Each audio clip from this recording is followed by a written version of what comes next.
আমার আল্লাহ পাক রব্বুল আলামিন পবিত্র কুরআনুল কারীমের মধ্যে বললেন, ওয়াকাদা রাব্বুকা আল্লা তা'বুদু ইল্লা ইয়্যাহু ওয়া বিল ওয়ালিদাইনি ইহসানা।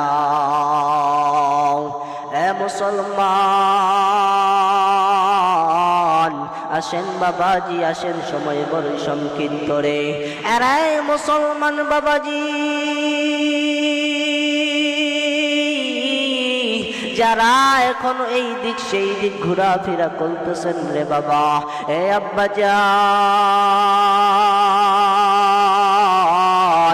আসেন, কিছু সময় নিয়ে বিদায় নিয়ে চলে যাব রে আব্বাজান।